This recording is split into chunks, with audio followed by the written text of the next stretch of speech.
chronicles and brings you all that's happening in this battle for 2024, takes up some of the big issues and discusses them. Today our focus is on the Election Commission. That's right, the Election Commission of the country finds itself in the eye of a storm, and that is our focus today. Have we got a free and fair election in 2024? That's going to be the focus on the political rumble. We'll be joined by former election commissioners as well as politicians and activists. But first, why are we raising this issue? Because 6 weeks into this election, a row has broken out over the manner in which the Election Commission is handling the entire process of voter turnout, including not providing critical information about number of votes polled, rejected at each booth. Opposition leaders and political action groups want the data to be released within 48 hours of the end of polling. The matter has now even reached the Supreme Court. The Election Commission has argued that indiscriminate disclosure of numbers will cause chaos during polling. Our top focus, therefore, is on, are we having truly a free and fair election? Is the Election Commission fulfilling its mandate? Take a look. The Election Commission of India is under scrutiny like never before. The panel that organizes the world's largest democratic exercise is facing questions for not giving the number of votes polled. The EC in an affidavit to the Supreme Court claimed that it is not legally bound to disclose Form 17C given to the polling agents at the end of voting. It said that Form 17C is kept in the strong room and a copy is only given to polling agents. The EC added that rules do not permit giving Form 17C copy to any other entity. According to the EC, disclosure of Form 17C in public domain may cause confusion about votes polled. The EC claimed that public posting of Form 17C on website increases possibility of images being morphed. It warned that persons with motivated interest can cast aspersions on electoral process. The opposition is alleging that the EC is not being transparent. ये सीधा छुपाने की प्रक्रिया है, बचने की प्रक्रिया है, पारदर्शिता के विपरीतार्थक प्रक्रिया है। यही डेटा, बिल्कुल यही data rule 93 conduct of election rules में कोई भी मेंबर ऑफ पब्लिक पैसे देके ले सकता है, मांग सकता है, सर्टिफाइड कॉपी। तो यदि ये सही है तो उसको अपलोड करने में क्या आपत्ति हो सकती है? The EC meanwhile has issued directives to the BJP and Congress to make their star campaigners follow the poll code. It asks the BJP to ensure star campaigners do not make speeches that divide society and refrain from using campaigning methods or utterances along communal lines. The EC asked the Congress campaigners not to make divisive statements on socio-economic composition of defense forces or make statements giving the impression that Constitution may be abolished.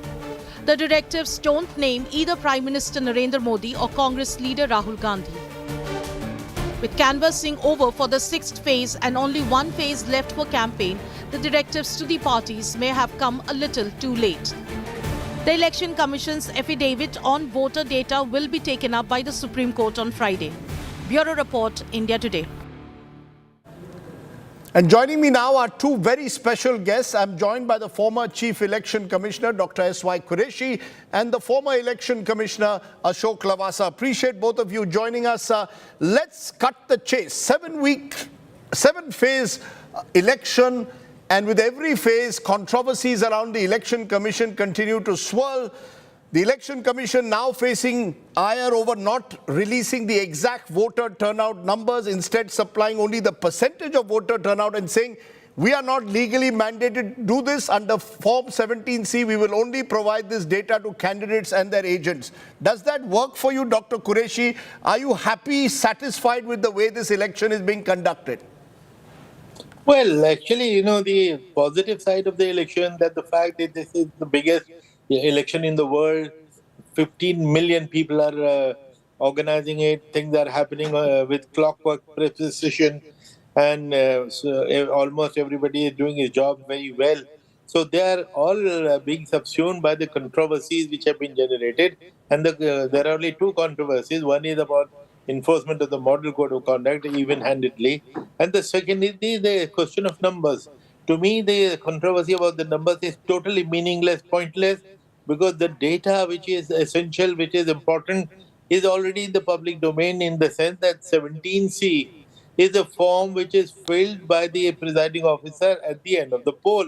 He cannot go home without signing it and without giving the copy after getting the signatures of the agent, giving it to the agents or the candidates. So once this data is already in the public domain, what is the harm in releasing it to the public? What is so secret about it? What is so sacrosanct about it? What No, so mischief can you're saying, anybody do? no, because the Election Commission has told the Supreme Court they are not legally mandated to give these numbers. You're telling me that there is nothing sacrosanct. This should be given to the public as it has in the past. What has changed so suddenly? Exactly. That is the question, because this controversy, according to me, is totally needless, avoidable, and it is damaging the reputation of the Election Commission. Why are they doing it to themselves? Why? They should release it immediately, and there was no reason to withhold it. Because, the other controversy which I've been reading in the media, that, the very high change was reported after a couple of days, or 4 days, or 11 days. Now, to me, all those changes are absolutely irrelevant, because for me, what is important is the data inside the machine. That is where the future of the political party candidate is captured, and only a magician can change it, because they're under 3-4 tier of security. So, EVM data, which is recorded in 17C, is all that we need. All other changes and debate and discussion, to my mind, are useless. But you're saying that data must be provided to the public. Do you agree with that, Ashok Lavasa, that the Election Commission cannot hide behind the so-called statutory framework and saying, look, Form 17C will only be shown to candidates and their agents? Should the public not have the right to know, A, the absolute number of voters in every constituency, and B, how many of them have actually voted? And that should be available in real time in the public domain, surely. Thank you, Rajdeep. I agree entirely with what Dr. Qureshi has said, that Election Commission of India, being the custodian of all this data, it is in a position to release this data and make it comprehensible to the people. And one must also understand that everything that the Election Commission does to build confidence is not what is prescribed in law. There are so many steps which it takes to reach out to people, to make things convenient for people, to facilitate their understanding. In fact, if you go back in time, the entire exercise of sweep, which was initiated when Dr. Qureshi was in the Election Commission, that is not legally required for the Election Commission to do.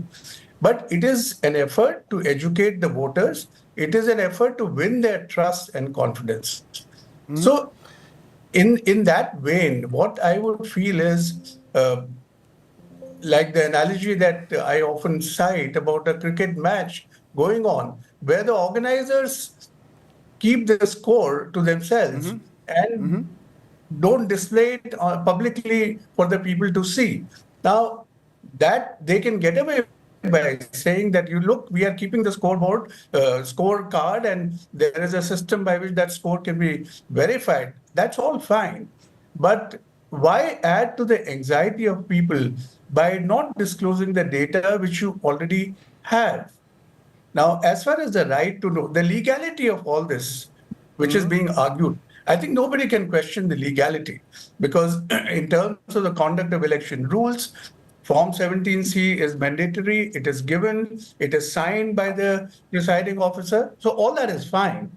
And the fact that so many people, the polling agents have the Form C, and through them, the candidates also has information about the number of votes given in a polling station. That is all fine. But if you look at past practices, this data has always been released after a certain degree of accuracy and verification is done by the commission. And of course, you always have the caveat that there are a certain category of votes which are not captured in this data, because Form 17C is only the record of number of votes cast in that particular polling station. No, The other thing think- that I want to say Yes, go ahead. Go ahead. is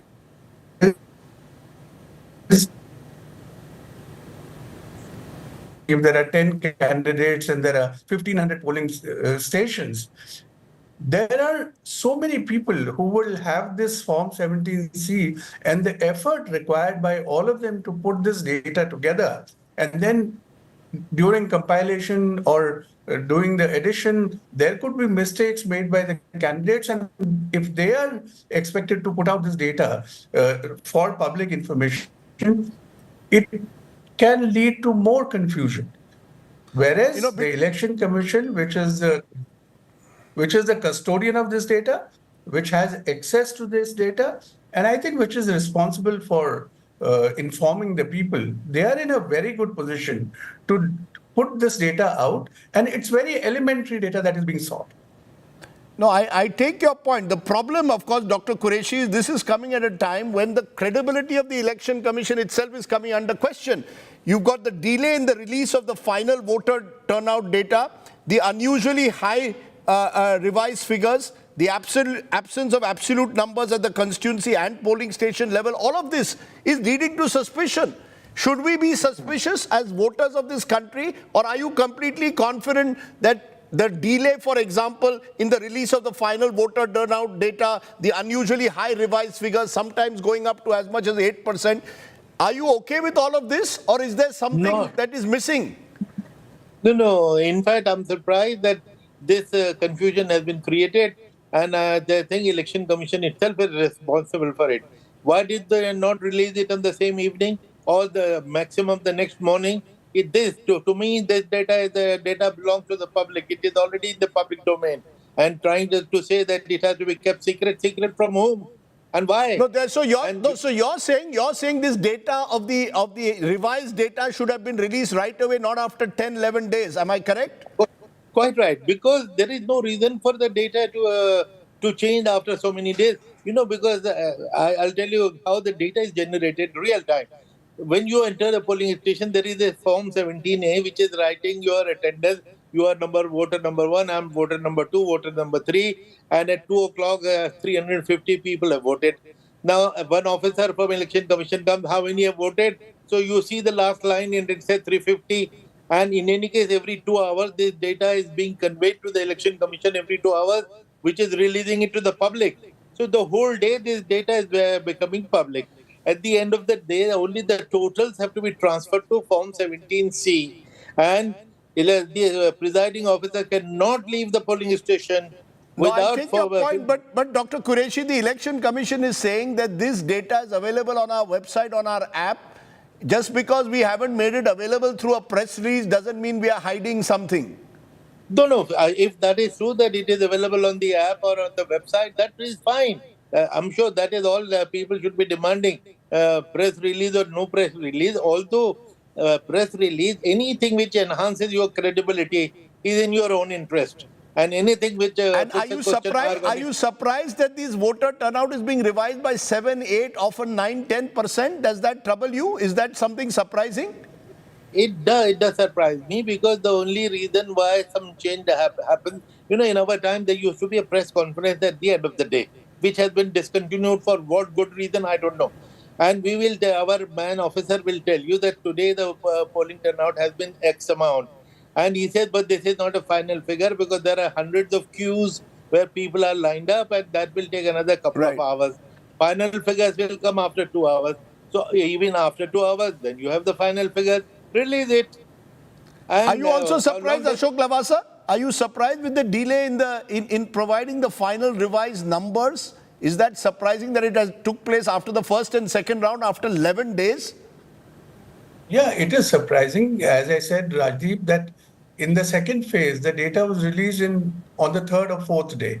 So which means the system is capable of displaying this data or giving it out. So why did it take 11 days? I fail to understand. And delay in such cases is bound to create doubt. And I think transparency is the best solution in these circumstances. Why do you not make this data public? After all, the Election Commission runs a certain system which runs on the basis of procedures which are prescribed. So as per the prescribed procedure, data is being compiled at the polling station. It is being reported to the returning officer. The returning officer, after scrutiny and the observer, they also report the data to the Election Commission. So there is no reason why people should not have this elementary data. Of course, No, because maybe agree. the election commission fears that if there is a mismatch, then there will be people who will say something dal mein kuch kala hai. So out of the fear that there could be a mismatch is what is worrying them.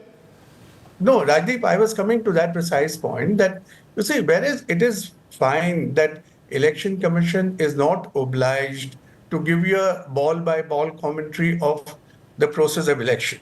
So that is fine.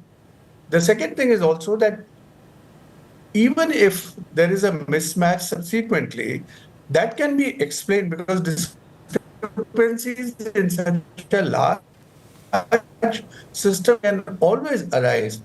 Something like 1 million people who are involved in the conduct of elections, the possibility of mistakes. And even if there are increases that have been reported, I'm sure in the past also these figures have changed. But the point is that the more open you are about your information, and the explanation that you can provide for any inconsistency or discrepancy, I think that is what will satisfy the people. So both of you are calling really for openness and transparency. In conclusion, Dr. Qureshi, there is the other issue of the Model Code of Conduct. Notices are sent for hate speeches or divisive speeches, not to the individuals. Narendra Modi doesn't get it, Rahul Gandhi doesn't get it, it goes to the party president. And then you get a sense that right after 5 weeks after complaints are made, the Election Commission wakes up. It almost seems as if the Election Commission doesn't want to rock the boat, especially when it involves the Prime Minister or the most important leader in the opposition. Does that worry you that, you know, in these 5 weeks, politicians have continued to make what are seen by most people as divisive, hateful speeches? Yes. You know, I'm surprised that what happened in 2019 is being repeated. And Ashok Lavasa was an actor in the whole thing, and he knows it, the inside story. That for 25 days, no action was taken on the model code, and Supreme Court had to come down heavily. Why are you sitting over these? Why are you not deciding? And then hurriedly, commission sat and took decision. Mind you, nobody has questioned the decision, howsoever faulty the decision may have been. They are only questioning the timing. How could you sit over it for 25 days and this time the same thing is happening? Why are you taking so long? And second interesting thing that happened, when somebody violates, we give a notice to that violator, writing to his party president and balancing it with writing to another party president. Now, a third person who was also given notice, he will say, why are you giving me notice? Please write to my party president, because the law is the same for all. So, I mean, obviously, these are the kind of things. Does that suggest that the EC is toothless or spineless? Does it suggest the EC is toothless or spineless, Mr. Lavasa? Which of the two? Either the EC is toothless with this model code of conduct or spineless that it will not take on the absolute top people in this country. I think this issue, again, Rajdeep, goes back to the issue of transparency that we were discussing. And I have always held that all complaints pertaining to model code, they should be put on the website. There should be a timeline for disposal, and action taken by the EC should equally be on the website so that people can know what is happening. But there is no action at the end of the day, just sending a note. Sir, just sending some kind of a stricture. Could the EC do more? My point is, could the EC do more to stop these kind of speeches that are prima facie seen as divisive? Yeah, so if you see, Rajdeep, what has the EC done? They've given a notice to the party, which according to me is welcome. Parties also should be made responsible other than the person against whom the complaint has been made. So that is good. The second thing is that they have admonished or asked the parties to admonish the people who have violated, because otherwise they would not have issued this warning, which means that they are admitting that violation of model code of conduct has taken place. So, So, I I take your point, sir, but the worry is, Mr. Lavasa, that when it comes to Abhijit Gangopadhyay, the former judge of the Kolkata High Court, he is stopped from campaigning for 24 hours. Will you ever do that to a top leader? That's my point. Will anyone ever tell a top leader, sorry, you violated, you've crossed a certain line, you're not going to campaign for 48 hours? Imagine if that was done to the top leaders of this country. Yeah, but wouldn't that be the signal to send out? No, again, go back to the analogy of a referee. Do you think that a referee is not expected to give somebody out or show him a yellow card or a red card if there is an offense committed? For the referee, Dr. Qureshi, you want to... I'm having a problem with the audio of Mr. Lavasa. You want to take that, Dr. Qureshi? Should a red card be shown to any leader who violates the model code of conduct, irrespective of how big or powerful he or she is? Yes, absolutely, because there are no different laws for different people. Simple. So they should be banned from campaigning. If you ban Abhijit Gangopadhyay, then ban top leaders as well for 48 hours. Yeah, exactly. What a different law exists for Gangopadhyay and Bandyopadhyay and for the others? So you're very clear about that. You're saying that if any leader is seen to make spiteful, hateful speeches, don't just send them notices, ban them for 48 hours. That would send out a more powerful signal. Am I correct? Correct. Even the notice will be successful in 50% of the cases. And if somebody is debarred from campaigning even for 1 hour, the rest of the result will happen from there. They will never repeat that. Either way, I hope that the words that both of you are putting out will be heard by those in power and in the opposition, and that they will realize that they have a special response. Yes, go ahead, Mr. Lavasa. Yes. Yeah. There is just one more thing that I want to say, and is also a cause of worry is that there seems to be some kind of alienation between civil society and the Election Commission, or between the Election Commission. I remember Election Commission always as a channel of communicating with the people and treat them as friends who will provide the bridge between Election Commission and the voters.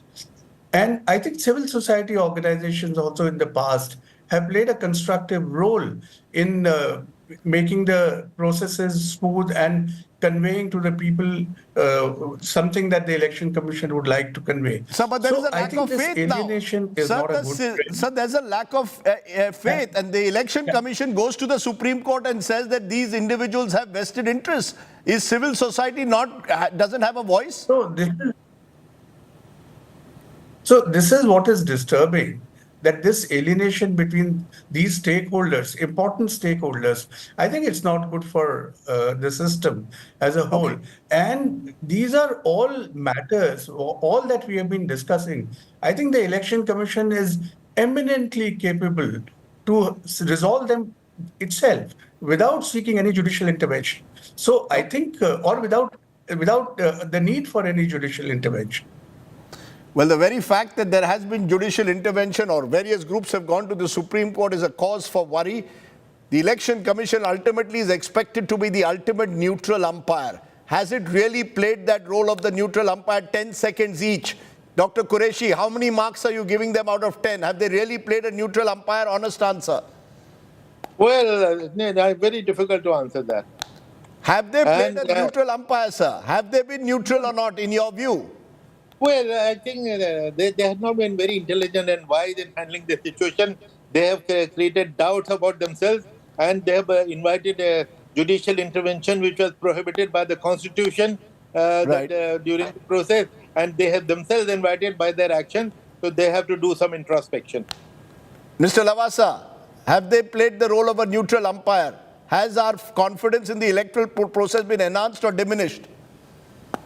Yeah, so I think that is something which everyone will view from his or her own perspective. But surely the fact that so many questions are being raised, so many judicial interventions are happening, I think that does call for an introspection. And I think there is no substitute for being more transparent. Okay, I think that is the buzzword, transparent. Please be transparent. Do not be opaque. Election Commission is expected to restore confidence that the people should have in our electoral process. Ashok Lavasa and Dr. S.Y. Qureshi, I appreciate both of you joining us here on the Political Rumble. Thank you. So let's widen this by raising the big questions on the Political Rumble. Is this therefore really a free and fair election, or is the opposition crying wolf? Should the Election Commission be giving accurate data on votes polled and putting them in the public domain? Has the Election Commission failed to curb divisive speech? Are opposition's fears unfounded? Has the EC done its duty as a true neutral umpire? Joining me now, Anjali Bhardwaj, Governing Council member at Common Cause, social activist. She's among those who's taken this up before the Supreme Court. Rajat Sethi, political commentator who's been associated in the past with BJP leaders. Mohammad Khan is Congress's spokesperson and lawyer. And Sanju Verma, BJP's national spokesperson. Let's come to each of you to get your comments on what you're hearing. Anjali Bhardwaj, since you've gone to the court first, are you saying really that you believe this is not a free and fair election? The EC in its court affidavit today said, why is civil society casting aspersions on a poll process which they claim is foolproof? Rajdeep, I think what we need to understand is that the petition which is in front of the court today is asking for a very basic and elementary piece of information. What we are saying is that voter turnout needs to be, it's a figure that needs to be shared with the citizens of the country. The phase one of elections, in these current elections, finished more than a month ago. And today people are still in the dark about the exact number of people who went and cast their votes in phase one. Now, phase one, we know there was an inordinate delay in putting out final figures by the ECI. Finally, when they put out the figures, they were in percentage terms. The absolute number of votes polled has still not been given to people for any of the phases. And there has been a sharp spike in the number of votes that was polled, the percentages that has been put out, more than 6%. All of this does raise very legitimate questions and doubts in the minds of citizens. And we know that the best way to allay these kind of fears in a democracy is for the institution to put out information. According to the Election Commission of India itself, the only statutory record which exists of the authenticated voter turnout is Form 17C Part 1. What we are simply saying is that put these 17C Part 1, take a picture or scan it and put it on the ECI's website. But if the candidates and the agents are not objecting, why are you raising fears? You will be accused of fear-mongering. If the candidates have no problem, what is your problem? Rajdeep, I think what we need to really understand, and we cannot afford to forget in a democracy, is that when elections are happening, people, citizens are the most important stakeholders. Elections are not happening for polling agents or for candidates or for political parties even. People need to have trust in a democracy, in the electoral process. If today, due to various reasons, there are questions, there are doubts that have arisen about the basic number of people who have voted in our elections in the first 4 phases, there is absolutely no reason why the Election Commission of India should just not allay those fears by putting out the authenticated voter turnout, which is available with every returning officer in the country on its website. It will just close the matter. This is really not even about casting aspersions, Rajdeep. This is about basic trust in a democracy. And we know globally it is accepted. Our courts have repeatedly said that people have a right to know. They have a right to information. I don't see why this information cannot be provided to citizens. Okay, let Sanju Verma respond to that. Sanju Verma, you're hearing activists. This is not politicians, but activists are saying also that they believe that this election has lacked the fundamental quality for a free and fair election, i.e. transparency. That therefore there is dal mein kuch kala hai. Already before the election there were questions in the manner in which the election commissioners are appointed, the role that the executive has. Now they are raising questions over voter data. Is this somewhere undermining, in a way, the electoral process and public faith in it, ma'am? You know, Rajdeep, I'm now getting sick and tired of this entire cabal, this entire cottage industry of social activists, YouTubers, so-called neutral umpires, neutral journalists, people who are beholden to their Padma awards and have a debt to repay, questioning the credibility of our bona fide statutory agencies. And I am not pointing fingers at any particular individual, but let me have my say. First and foremost, for anybody who needs to know how elections are conducted, let them read Article 324, 325, 326, 327, 328, and 329 of the Indian Constitution. The Chief Election Commissioner and his entire team, they are well within their right not to share Form 17C on a public platform. And the reason is twofold. Point number one, there is no past precedence to it. It has never been done in the past, and it is a good convention. So I don't think this time should be any different. Point number two, it is not a public... For example, absolute voter turnout was available. Absolute voter turnout was available right away. Total number of candidates total number of voters per constituencies were available. So how do we go to precedent for some things and not for the other? It's about restoring faith in the electoral process, ma'am. Rajdeep, I heard Anjali Bhardwaj. Not once did you heckle her. Is it so difficult for you to pretend to be neutral?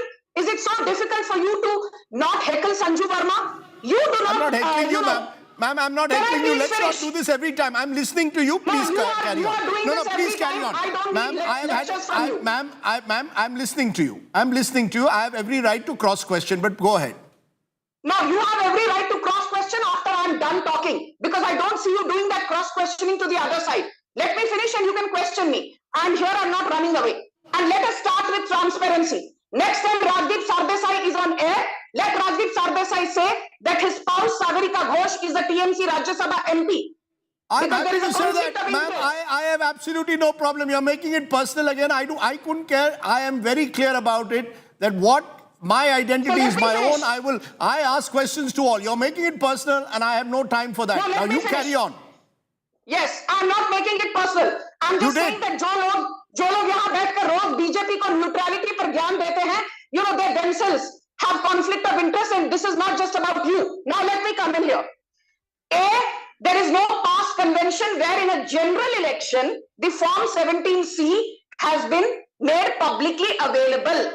Point number two, the Chief Election Commissioner has said very rightly that under Rule 49V2 of the Representation of People's Act 1951 and under Rule 93 and 94 of the Conduct of Business Rules 1961 pertaining to general elections, Form 17C is not, mind you, it is not a public document and need not be made publicly available.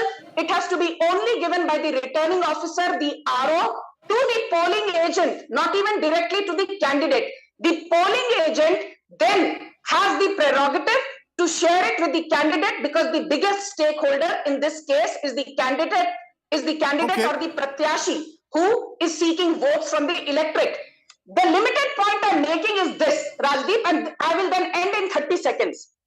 This entire controversy started with one TMC Rajya Sabha MP Saket Gokhale saying, these elections are rigged. You know, he filed some RTI application. This is the same Saket Gokhale who has been accused of taking crowdfunding during COVID and spending it on personal booze, partying, liquor, what have you. And where this entire narrative... You need a fact check straight away. This Anjali Bhardwaj, Prashant Bhushan did this well before that. You must get your facts right. I will madam, you cannot come on my program and make wrong facts. You do not like it. You do not like it. I don't care. Okay? Saket Gokhale is not the one who accused. This petition has nothing to do with Saket Gokhale. These are activists who have gone in. Now you can finish. You have 30 seconds to finish. Please do. I should be getting 45 seconds because you have interrupted me without rhyme or reason. I will repeat, this entire cottage industry of the likes of Saket Gokhale. Then you have somebody called a Jairam Ramesh and Pawan Khera. Pawan Khera says that dhandlebazi hui hai, not in as many words, of 1.07 crore votes. And Jairam Ramesh quickly picks that up and says, oh, That translates into 28,000 votes per Lok Sabha constituency, जिसके साथ हेराफेरी हुई है. I fail to understand. There is an impartial, non-partisan election commission. You doubt its credibility. You started by saying that EVMs are not credible. The Supreme Court clearly said that EVMs don't lie. Ex-Congress CEC, T.S. Krishnamurti, he's a Congress empathizer. He said EVMs don't lie, human beings lie. You said T.S. Krishnamurti galat hai. You know, basically this entire cabal believes that you will undermine the credibility of Narendra Modi, come what may, because you can see the writing on the wall. Okay, The dot alliance is going to be shown Madam, the door on the I've 4th listened of to June. you. I've listened to you almost uninterrupted. The problem is when someone interrupts you, you call it heckling. When you shout at people, you expect people to be polite Don't to you. you shout at No, me. madam. Don't you shout at me. No, not at all. Let the audience Don't you judge. shout Why at didn't me. you ask the Of audience course you who's do. rude here? Of Please course put you the do. volume down. Mohammad Khan now respond. Because the feeling that is being made that you are creating. You know, Sanju Verma mentioned, Pawan Kheda mentioned, Jairam Ramesh. The Congress party, while the election is on, Mallikarjun Kharge wrote a letter to the Election Commission questioning, why is it that you're putting out these data after so many days? All of this is designed to cast some doubt over the electoral process in which you're a participant. What is it exactly? You see, you cannot just throw mud at someone without having concrete proof to back it up. Absolutely. That's a fair point. And in our complaints, we did raise very specific issues about voter numbers and the increase in voter numbers thereafter. It was those issues that they addressed and responded to Mr. Kharge. So we have followed a very transparent process. All our communications are out in the public domain and the responses thereto are also out in the public domain. You said something to Anjali ma'am. You said if the candidate, जब candidate को ही परेशानी नहीं है तो आपको क्यों है? But हकीकत में 2 हफ्ते पहले multi-party delegation went to the Election Commission. There were 12 representatives across party lines and they raised these and various other issues. So what is the specific concern? I want a very specific concern. Let's come to the specific question. Let's come to the question of today. This is Form 17C. Here, take a copy. I'll walk you through certain portions of it. It's a very important piece of document and anyone can get it if they just Google it. It's next to the conduct of election rules. I want you to look at 3 things in this. The total number of voters, that is at item 1. Yes. The total number of votes entered in the register for voters. Again, very important information. कितने लोगों ने मतदान किया? Yes. Number 5 पे देखिए, दूसरी चीज कि कितने वोट रिकॉर्ड किए गए per voting machine. Yes. And look at the very top. Identification number of voting control unit. So what are the 3 things I get from this Form 17C and why is Anjali ma'am and every other political party asking for this data? I get to know on that day how many voters cast their vote. I get to know the identification number of the machines. I get to know how many votes were cast per machines. This is brilliant. But this is all available to the candidate and his or her agent. I'm so glad you said that. It is available to the candidate. It is available to the agent. Number 2, here's something that everyone else seems to have missed. The BJP spokesperson should have pointed this out. Under the conduct of election rules, you and I can make an application to the Election Commission. And upon the payment of a very small fee, we can get our own copy of this data. So if it is available, and if there is no big secret about it, why is the Election Commission coming up with these contrived reasons that people will morph the data? That is the most absurd reason that can be presented because by that logic, no data can be presented. Second, I'm very glad that Ms. Verma raised the question of Article 324 because the question of Article 324 and the limits of the Election Commission's power. Ms. Verma said, where does it say so in the law? She's right. There is no provision in the law with regard to this. But you know what M.S. Gill's judgment in 1978 says? That when the Election Commission is confronted with a situation where the law is not there, or the law is not written, or the law is silent, the Chief Election Commissioner cannot, and I quote, throw up his hands and look for divine inspiration. No, he must use the powers under Article 324. 324 is a vast reservoir of powers. T.N. Sheshan quoted it in his book, this very paragraph, by the way. And this is in M.S. Gill, 1978. Any one of your viewers can go out and fact check this. And the last point I want to make to you, very importantly, why is it wrong to ask for this data? If they have it, candidates have it, it will increase trust in the process. And finally, do you know the Election Commission rightfully spends crores of rupees on nationwide campaigns to encourage voter participation. They do it in a wide myriad and a very dynamic number of ways, coming up with innovative campaigns, etc. Show me where in the law that's prescribed. Show me which part of the law allows the Election Commission to do that. If you go by that... No, but what's wrong with that? No, you see, nothing wrong with that. You're mixing issues. No. You are telling I'm me... saying there is no legal prohibition. There is no legal prohibition to providing 17C and to the voter. We must read it. Which in the Supreme Court, exactly the opposite was said by the Election Commission. In the 220-page affidavit. But and that's what is absurd. Anjali Because the candidate has it. You can apply for it. If you look at the data on my voter app at the end of the day, you can get it. And yet the Election Commission suddenly appears before the Supreme Court, files a 220-page affidavit and says, "Nahi, janab, log jo hai bahag jayenge." Ye kya baat hui? Anjali Bhargava, you want to respond to what Sanju Verma said? Mohammad Khan is defending him from his party perspective. But there will be those who will say activists because they have an animus. These were words used by Sanju Verma against Narendra Modi. Hence you are doing what you are doing. This is not about election commission. It is that you refuse to accept that Narendra Modi can win a free and fair election. No, Rajdeep, I don't want to counter any political allegations. I'm not here for that. Let me just only say that I'm surprised. I thought that all political parties, including the ruling party, should welcome greater transparency in all institutions. I mean, after all, the Prime Minister says we are the mother of democracy. Why should not there be transparency in democracy? One of the most basic fundamental constitutional rights, which the Supreme Court has upheld for decades, is the right to information. And what are people seeking? Let's just come back to the fundamentals.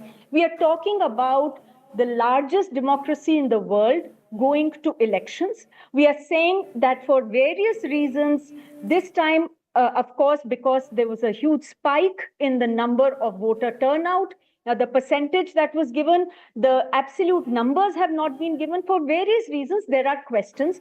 All that is being sought is basic authenticated information on voter turnout. We know that in every polling station in the country, there is a presiding officer. At the end of the day of polling, the presiding officer signs off on Form 17C Part 1, which says how many people polled in that in that polling station. And that is given to the polling agents over there. All that we are saying is that let that form be put out in the public domain. Let people have. You're emphasizing the right to know. Let me say, Rajdeep, that even in the electoral bonds case, this is exactly what the Supreme Court upheld. The Supreme Court said that people have a right to know. It's a fundamental right which flows from Article 19(1)(a) of the Constitution. So I think that all political parties, I'm very surprised because I think all political parties should in fact welcome the fact that the Election Commission, if it puts out all of this data in the public domain. Now, on this issue of whether this information should be given... You made your point, ma'am. You made your point on the right to know. I need Sanju Verma to respond on the other controversy that I raised, the Model Code of Conduct. Sanju Verma, yesterday the Election Commission made it clear, wrote back to Jagat Prakash Nadda, also wrote to Mallikarjun Kharge saying they feel prima facie the comments which have been made during the election campaign are of a manner that clearly violate the Model Code of Conduct and should not be repeated. They have not banned the Prime Minister from campaigning, unlike they banned Abhijit Gangopadhyay, your candidate in Bengal. But they have sent these strong words. Do you believe that this will, in some way, is this a stricture on your leadership? Or you believe सब कुछ चलता है क्योंकि election जीतना है, come what may? Rajdeep, let me very quickly first tell No, please address this. We have limited time. Let's address this. Arey bhai sahab, please, do not heckle me. Let me finish here. Right to Information Act 2005, Section 8 and Section 9 clearly say that your right as a citizen is not absolute. And she quoted Article 19(1)(a). Article 19(1)(a) also says that your fundamental right is not absolute. It is subject to you made that point. Of public what about star campaigners making divisive speeches? I'm coming to that. You have limited time. Let me tell you. Let's be very clear. Since 2014, there is a cabal. When Narendra Modi won in 2014, they said, "Arey, ye to fluke hai, ye to by chance jeet gaya." 2019, BJP got standalone 303 seats. They said, "Arey, 2019 jeet gaya na, 2024 mein dekho, Congress आएगी." अब 2024 में पता है कि जून 4 को कांग्रेस का सुपड़ा साफ होने वाला है. The same cabal is back in action. The George Soros backed cabal of YouTubers. No, you're not answering my question. Madam, I'm not interested in George Soros's cabal. I'm asking you, will this be a restraint? Please answer me directly. This is not heckling. No, this is asking questions. Please answer. I will answer you. Do not put words in my mouth. Now you've asked a question. Stop saying answer, answer, answer. Don't put a gun to my head. I'm an adult. You don't treat me like a kindergartner. Thank you. And I'm not eating chiclets, as you will. Thank you. Let me just say this. I believe that any political party, any political leader should refrain from hate speech. But let Rajdeep Sardesai also call out the bluff of one of the biggest fear mongers in this 2024 election. One of the biggest propagandists of hate speech. One of the persons who has been driving a wedge between OBCs, Dalits, scheduled caste, scheduled tribes and Muslims, and that is your very own Rahul Baba, यानी कि राहुल गांधी, जो हर बार एक ही चीज कहते हैं, दलितों को vote क्यों नहीं दी बीजेपी ने, ओबीसी को क्यों नहीं दी, आदिवासियों को क्यों नहीं दी, जबकि जब इनकी पार्टी सत्ता में थी, you're saying, let the Congress answer.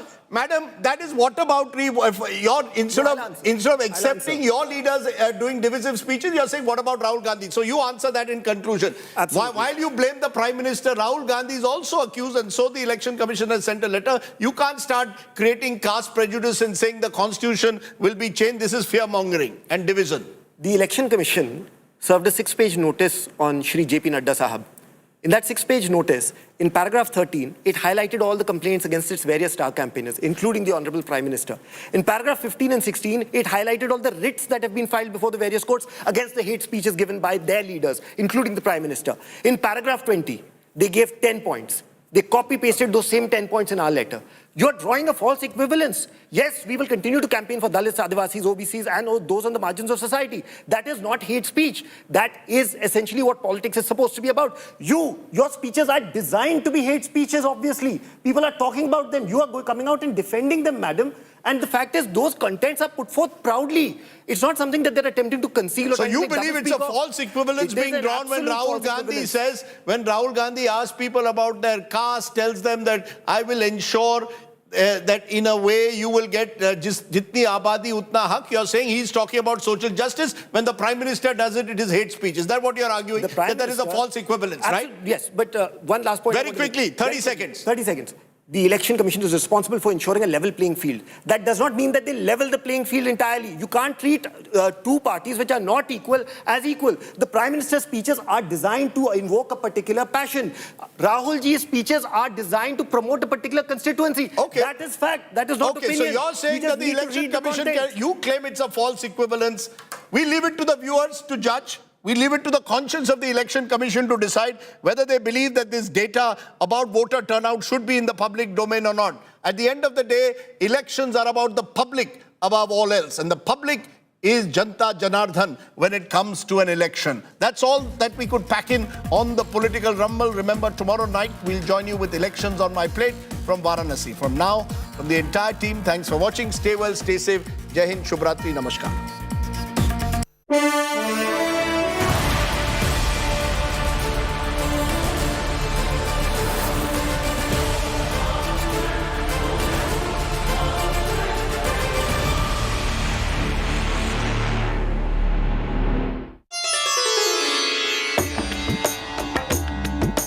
माँ गंगा ने बुलाया है। क्या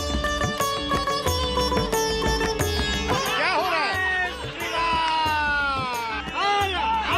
एक बार फिर आप कोशिश कर रहे हैं मोदी जी को टक्कर देने। शेर बूढ़ा हो रहा है। Look at that beauty straight back. ये आपका फेमस मलाई टोस्ट है। पार्टी नहीं, विचारधारा भी नहीं, लेकिन आदमी सेम है कि नहीं? The new lassi wala in town. The real Pehlwan is here. Do you really think 2024 you can do what you could not do